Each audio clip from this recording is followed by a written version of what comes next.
Okay, अब next हम बात करते हैं, आपके पास हमने बात कर लिया है डिजनरेसी ऑफ प्लेन्स के बारे में बात कर लिया, एटॉमिक स्कैटरिंग फैक्टर के बारे में बात कर लिया। अब हम बात करते हैं ज्योमेट्रिकल स्ट्रक्चर फैक्टर के बारे में, ठीक है। ये आपके पास इंटेंसिटी पर कैसे इफेक्ट डालता है। तो ज्योमेट्रिकल स्ट्रक्चर फैक्टर आपके पास डील किससे करता है, geometrical placing of atoms in the crystal. आपके पास एटम में क्रिस्टल किस तरीके से प्लेस किए गए हैं, ठीक है। इसका फॉर्मुला आपके पास, ये डिनोशन आपके पास ऐसे है, ऐसा आपके पास amplitude of X ray diffracted by unit cell divide by amplitude of X ray diffracted by an atom, ठीक है। अब आपके पास amplitude of diffracted X ray कितना होता है, ये आपके पास प्रोडक्ट होता है एफ इंटू एस का, ठीक है। एफ एस का, तो एफ यहाँ पर हम पहले बात कर चुके हैं, आपके पास एफ क्या है, एटॉमिक स्कैटरिंग फैक्टर है, और एस आपके पास ज्योमेट्रिकल स्ट्रक्चर फैक्टर है, ठीक है।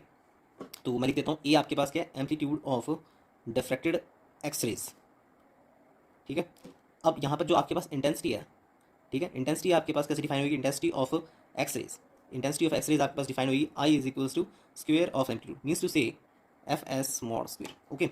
अब देखते हैं इसे, अगर अब मैं आपसे एक चीज़ पूछूं, तो अगर मैं यहाँ पर आप तो यहाँ पर मैं आपसे एक चीज़ पूछूं, अगर आपके पास एस जीरो हो जाता है, एस जीरो है तो मतलब कि ज्योमेट्रिकल स्ट्रक्चर फैक्टर आपके पास जीरो है, ठीक है। तो क्या आपके पास क्रिस्टल होगा या नहीं होगा, क्रिस्टल प्रेजेंट होगा या एब्सेंट होगा, हाँ जी क्रिस्टल एब्सेंट होगा, ठीक है। तो आपके पास इस केस में क्या होगा, crystal crystal will be absent, ठीक है। इन चीज़ों को अब थोड़ा सा और एक्सप्लोर करते हैं हम, ठीक है। ज्योमेट्रिकल स्ट्रक्चर सपोज करते हैं पहले, ठीक है। ज्योमेट्रिकल स्ट्रक्चर पहले लेता हूँ मैं, geometrical structure first, geometrical structure factor for simple cubic crystal.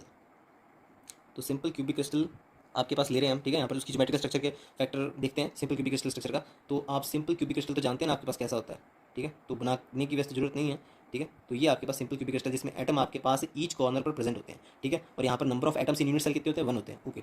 अब यहाँ पर देखिए फर्स्ट एटम का कोऑर्डिनेट क्या होगा, ठीक है। फर्स्ट एटम का कोऑर्डिनेट तो हम क्या लेते हैं, coordinates of first atom, coordinates of first atom आपके पास 0 0 0 ये लेते हैं ना हम आपके पास फर्स्ट, तो ठीक है। यहाँ पर अब एस का क्या फॉर्मूला है हमारे पास, एस का आपके पास फॉर्मूला है summation J1 to n e the 2 pi I mu U sorry U J H V J K plus W J L, ठीक है।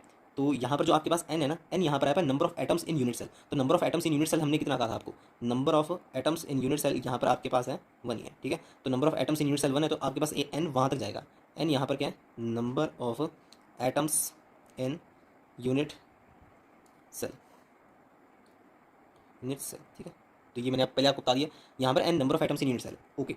तो यहाँ पर आपके पास जो U J V J W J है ना, ये आपके पास पोजीशन कोऑर्डिनेट है ऑफ जेथ एटम, ठीक है। तो मैं लिख देता हूँ U J V J W J, ये आपके पास क्या है, position coordinate of jth atom, okay. अब देखते हैं फॉर सिंपल क्यूबिक एटम, अब देखते हैं फॉर सिंपल क्यूबिक क्रिस्टल आपके पास ज्योमेट्रिकल स्ट्रक्चर फैक्टर कितना आता है। तो फॉर सिंपल क्यूबिक सिस्टम आपके पास देखिए S is equals to E the 2 pi iota J1 to n, ठीक है। तो इसको समीशन लेने की तो जरूरत ही नहीं है आपके पास, ठीक है। यहाँ पर म्यू 1 एच प्लस V1 के प्लस W1 L, ठीक है।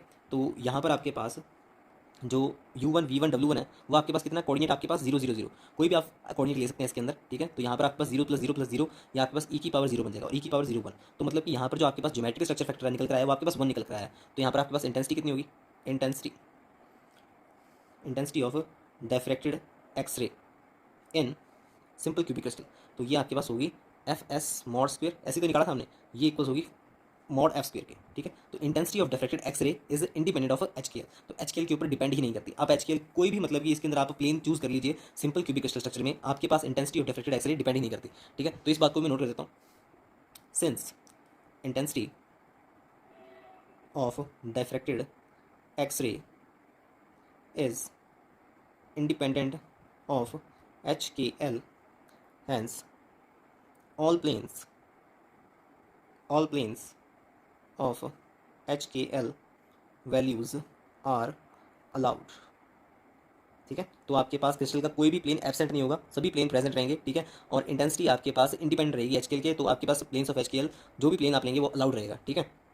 वो आपको पीक शो करेंगे मतलब कि, ठीक है। नेक्स्ट बात करते हैं, इसी को थोड़ा सा और एक्सप्लोर करते हैं, आपको थोड़ा सा और समझ में आएगा ये ज्योमेट्रिकल स्ट्रक्चर फैक्टर फॉर आपके पास देखते हैं, geometrical structure factor for BCC देखते हैं। तो आइए, okay, geometrical structure for BCC, ठीक है। तो मैं वही यूज़ कर रहा हूँ आपके पास, और बीसीसी में एक ये बॉडी सेंटर में एक और नोट कर दिया मैंने, ठीक है। यहाँ पर आपको दिख रहा होगा ये, ठीक है। और number of atoms in unit cell यहाँ पर कितने होते हैं, 2 होते हैं, ओके। और यहाँ पर आपके पास देखिए कोऑर्डिनेट लेता हूँ मैं, पहला कोऑर्डिनेट लेता हूँ U1 V1 W1 आपके पास इसके अंदर 0 0 0, ठीक है।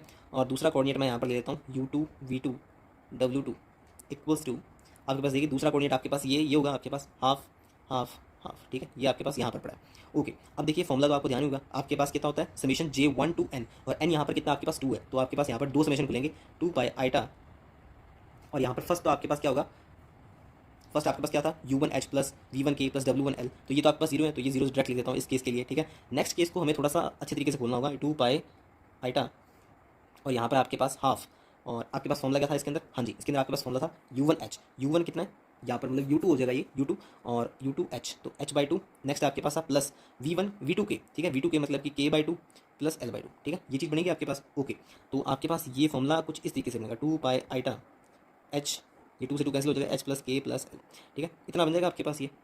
ओके, अब देखिए अगर आपके पास h plus k plus l एक इवन इंटीजर होता है, इवन इंटीजर, ठीक है, तो h plus k plus l आपके पास इवन इंटीजर होता है, मतलब कि 2 4 6 8 एंड सो ऑन। अगर आपके पास ये दिखाई देता है, ठीक है, तो आपके पास क्या होगा, यहाँ पर आप सब्स्टिट्यूट कर देंगे इसे, ठीक है, तो ये आपके पास इवन इंटीजर 2 पाई आइटा बन जाएगा ये आपके पास ये। तो इवन इंटीजर में आपके पास ये क्या हो जाएगा, ये आपके पास 1 शो कर देगा, ठीक है, ये 1 शो कर देगा, तो आपके पास s के साथ कितना आ जाएगा 1 + 1 = 2, और इंटेंसिटी आपके पास कितनी आ जाएगी, इंटेंसिटी इज इक्वल्स टू आपके पास मॉड fs स्क्वायर, ठीक है, मॉड fs स्क्वायर तो मतलब कि आपके पास कितना आ गया ये 4f स्क्वायर, ठीक है, s का स्क्वायर हो जाएगा ना, तो इतना आ जाएगा आपके पास। ओके, तो ये तो बात थी इवन इंटीजर की। अगर आपके पास h plus k plus l आपके पास ऑड इंटीजर होता तो, ठीक है, ऑड इंटीजर होता तो उसके अंदर आपके पास क्या था 1 3 5 7 एंड सो ऑन, ठीक है, तो उस केस में आपके पास s इज इक्वल टू 1 - 1, ये जीरो होता, तो आपके पास इंटेंसिटी यहाँ पर जीरो होती, तो मतलब कि peaks are absent, peaks will be absent, peaks are absent in this case. Okay, तो आपके पास BCC क्रिस्टल में ओनली दोज प्लेन अलाउड होंगे जो आपके पास h plus k plus l की वैल्यू इवन इंटीजर देते हैं 2 4 6 8 लाइक, ठीक है, और जो आपके पास h plus k plus l की वैल्यू और इंटीजर देते हैं वो आपके पास अलाउड नहीं होंगे। ओके, इसको थोड़ा सा और एग्जांपल से समझ सकते हैं आप, जैसे कि ऑड इंटीजर के केस में आपके पास 100 प्लेन अलाउड नहीं होगा, ठीक है, 200 प्लेन अलाउड नहीं होगा आपके पास, ठीक है, 100 प्लेन अलाउड नहीं होगा आपके पास, 111 प्लेन अलाउड नहीं होगा आपके पास BCC में, और आपके पास 210 प्लेन अलाउड नहीं होगा। अब ये प्लेन तो आपके पास अलाउड नहीं होंगे, नॉट अलाउड लिख दूँ यहाँ पर, नॉट अलाउड, ठीक है। अब अलाउड कौन कौन से होंगे, अलाउड जो होंगे आपके पास, ठीक है, उनका सम आपके पास क्या बनना चाहिए, h plus k plus l का आपके पास इवन बनना चाहिए, जैसे कि आपके पास 110, ठीक है, इवन बन रहा है आपके पास, और आपके पास 200 बन सकता है, 211, ठीक है, ये बन सकता है आपके पास, तो ये सभी क्या अलाउड प्लेन्स हैं, अलाउड प्लेन्स आपके पास ये। तो इंटेंसिटी ग्राफ में आपके पास ये पीक शो करेंगे ये प्लेन्स।